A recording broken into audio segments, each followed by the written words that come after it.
Salam sejahtera dan sukses selalu menyertai penonton setia. Sebelum dimulai cerita yang menarik, pastikan klik subscribe, like, komen, agar channel kami berkembang.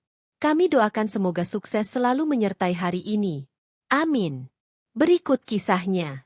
Sersan Budi berdiri diam di bawah naungan tenda delegasi Indonesia.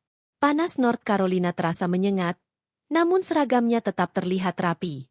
Ia mengamati keramaian pameran militer gabungan dengan tatapan yang tenang. Di seberang lapangan, Mr. Harrison melangkah keluar dari sebuah kendaraan SUV hitam mengilap.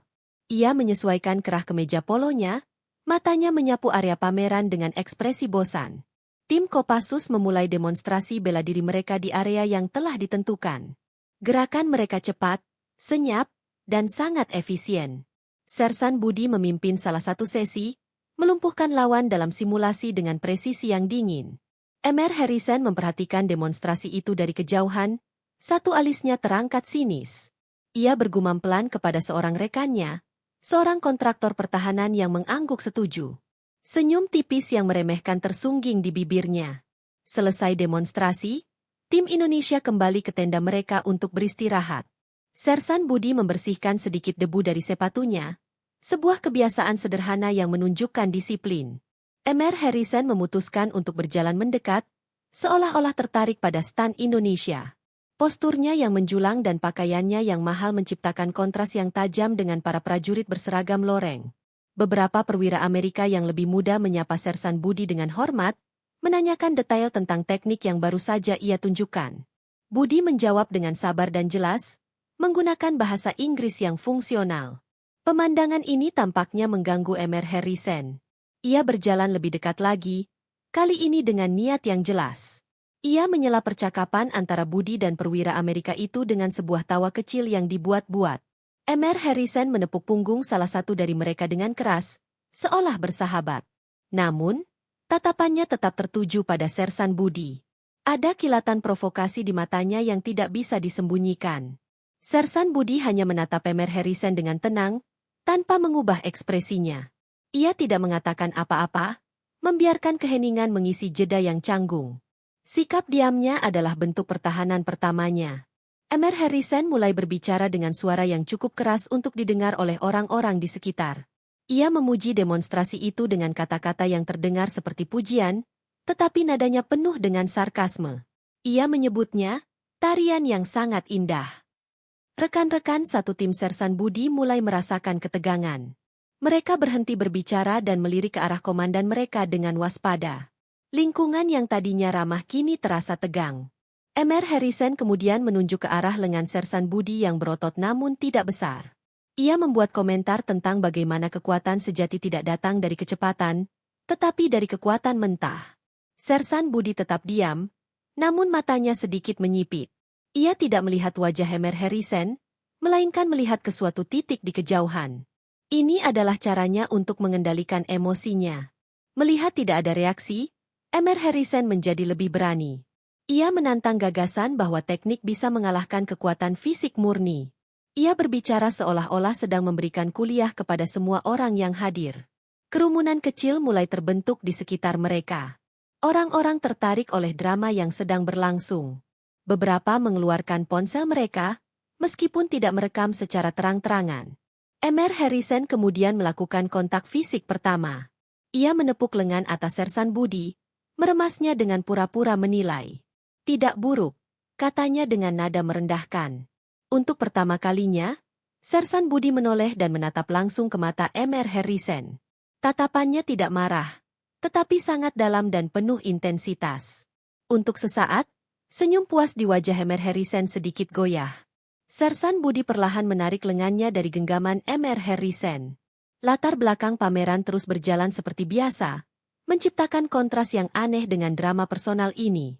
Mr. Harrison merasa tantangannya diterima secara diam-diam, tersenyum lebar. Ia kemudian menunjuk sebuah meja kayu kokoh yang ada di dekat tenda.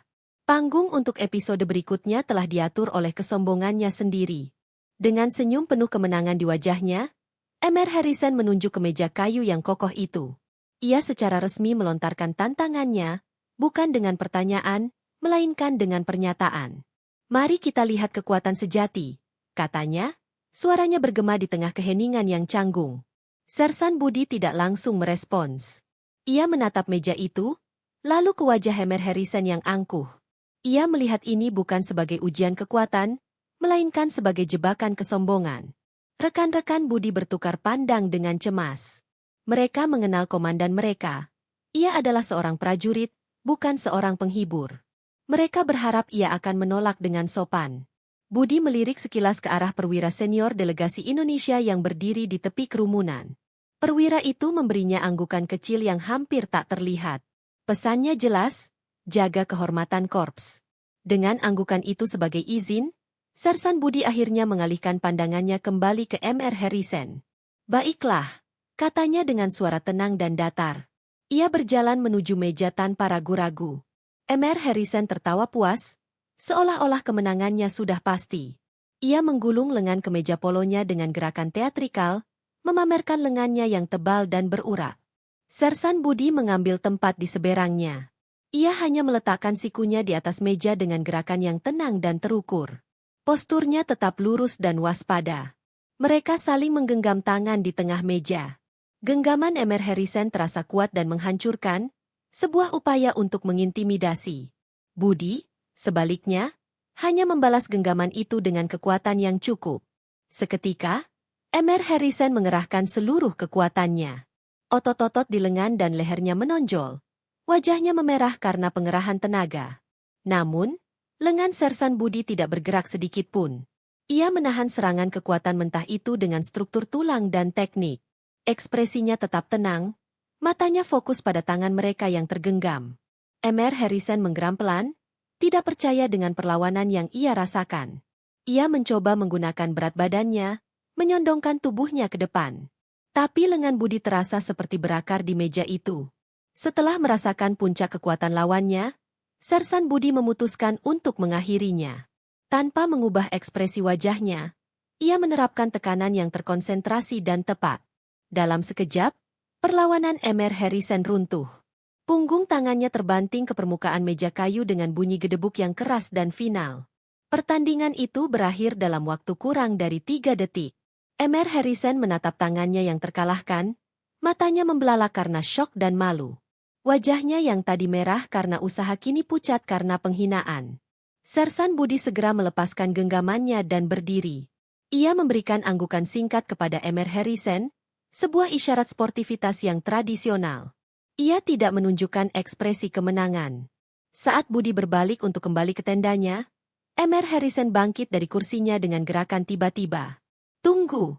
teriaknya, suaranya serak karena amarah. "Dia menyakiti pergelangan tanganku. Ada yang patah." Tuduhan itu mengejutkan semua orang. Sersan Budi berhenti dan berbalik. Wajahnya kini menunjukkan kebingungan yang tulus. Ini adalah sebuah kebohongan yang terang-terangan. Mr. Harrison terus berakting, mengklaim bahwa Budi menggunakan trik kotor yang tidak diizinkan. Ia menuduh Budi sengaja mencoba melukainya di depan delegasi internasional. Beberapa perwira keamanan pangkalan militer AS yang melihat keributan itu mulai bergerak mendekat. Wajah mereka serius, mencoba memahami situasi yang berkembang pesat. Episode berakhir dengan Sersan Budi yang berdiri diam di tengah lingkaran tuduhan. Para perwira keamanan tiba di sisinya, dan salah satu dari mereka menatap Budi dengan tatapan bertanya yang dingin. Keesokan harinya, Sersan Budi duduk di sebuah ruang rapat yang dingin dan steril. Di seberangnya, duduk beberapa perwira tinggi Amerika. Wajah mereka serius dan tidak terbaca. Udara di dalam ruangan terasa berat dengan formalitas. Mr. Harrison duduk di ujung meja yang lain, pergelangan tangannya kini terbalut perban putih yang mencolok. Ia sengaja menempatkan tangannya yang terluka di atas meja agar semua orang bisa melihatnya. Seorang perwira dari Korps Advokat Jenderal, JAG, memimpin pertemuan. Ia menjelaskan bahwa ini adalah penyelidikan internal untuk mengklarifikasi fakta dari insiden kemarin. Sersan Budi diminta untuk memberikan kesaksiannya terlebih dahulu. Ia berdiri, posturnya tetap tegak dan penuh hormat. Ia menceritakan kronologi kejadian dengan suara yang tenang dan jelas. Ia menjelaskan provokasi yang dilakukan Mr. Harrison, tantangan yang diberikan, dan bagaimana ia menerimanya. Ia tidak menggunakan kata-kata yang menyalahkan, Ia hanya melaporkan apa yang terjadi. Saya menggunakan teknik kuncian pergelangan tangan standar. Jelas Budi. Tujuannya adalah untuk mengontrol, bukan untuk mencederai. Pernyataannya disampaikan dengan keyakinan yang tenang. Para perwira Amerika mendengarkan tanpa interupsi, sesekali membuat catatan. Mereka mengamati bahasa tubuh Budi. Tidak ada kegelisahan, tidak ada tanda-tanda kebohongan. Setelah Budi selesai, giliran Emer Harrison yang berbicara. Ia memulai dengan desahan panjang, seolah berat baginya untuk mengingat kembali serangan itu. Saya hanya ingin kompetisi persahabatan, kata Harrison dengan nada getir. Tapi dia menggunakan kekuatan brutal. Saya merasakan pergelangan tangan saya seperti akan patah. Ia bahkan menunjukkan catatan dari dokter pangkalan yang mengonfirmasi adanya keseleo ringan. Di tangan seorang manipulator, cedera ringan itu dibingkai sebagai akibat dari tindakan jahat. Situasi di ruangan menjadi semakin tegang. Kesaksian Budi yang tanpa bukti fisik ini beradu dengan klaim Harrison yang didukung oleh perban dan catatan dokter. Ketika Harrison selesai, perwira JAG yang memimpin rapat terdiam sejenak. Kami punya satu bukti lagi yang perlu kami periksa.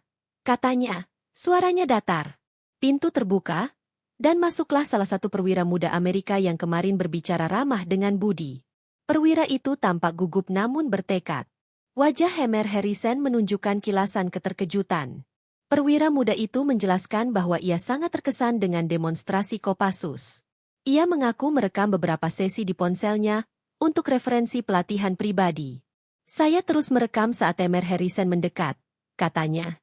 Ia menyerahkan ponselnya kepada perwira JAG.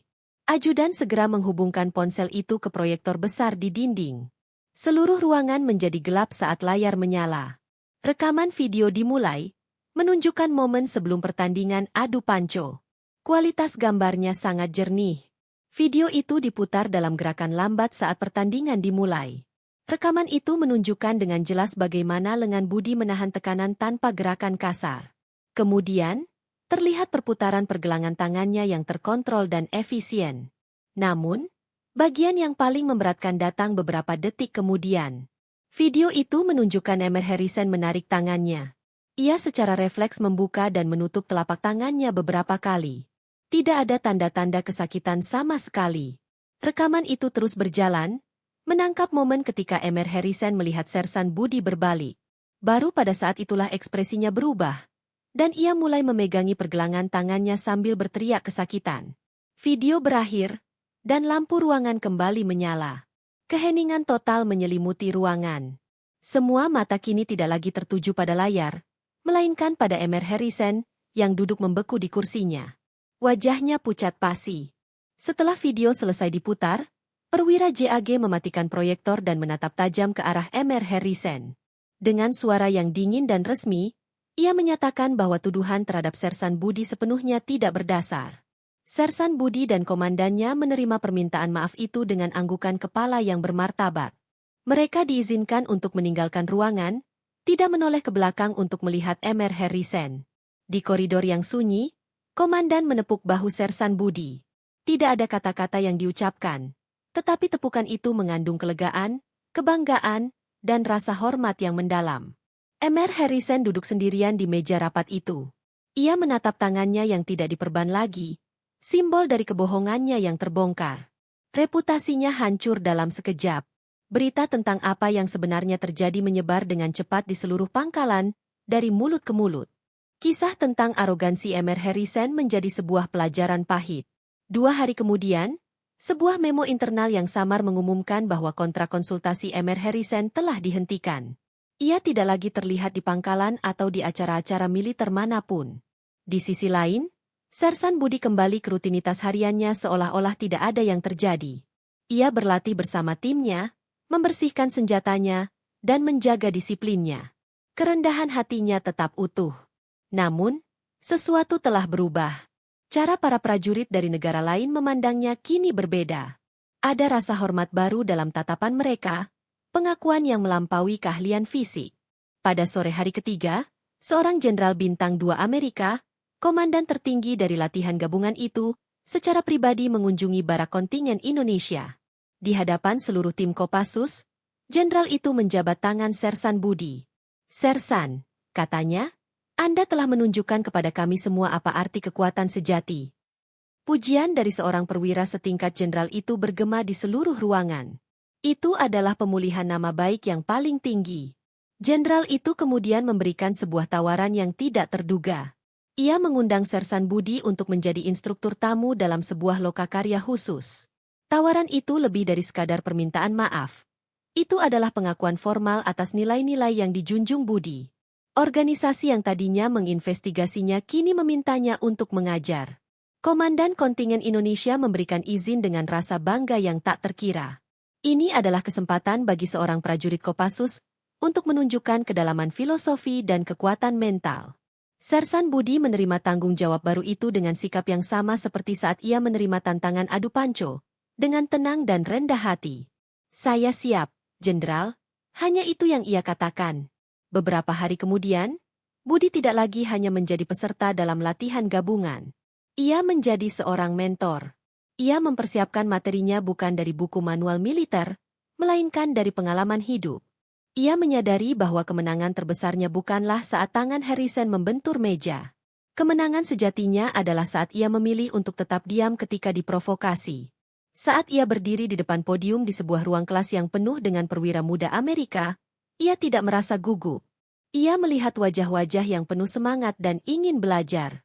Pengakuan atas kebijaksanaan, kesabaran, dan pengendalian dirinya kini menjadi kekuatan terbesarnya. Kualitas-kualitas inilah yang dihormati, bukan sekadar otot atau kecepatan. Cerita tentang Sersan Budi menjadi inspirasi di pangkalan itu. Ia membuktikan bahwa dalam dunia yang seringkali menghargai agresi, kekuatan yang paling abadi adalah kekuatan karakter. Sersan Budi memulai lokakarya pertamanya bukan dengan slide presentasi atau manual teknis. Ia memulai dengan sebuah cerita sederhana tentang pentingnya kesabaran, sebuah peribahasa dari kampung halamannya. Ia berbicara tentang filosofi padi. Semakin berisi, semakin merunduk. Ia tidak mengajar mereka cara untuk menjadi lebih kuat secara fisik.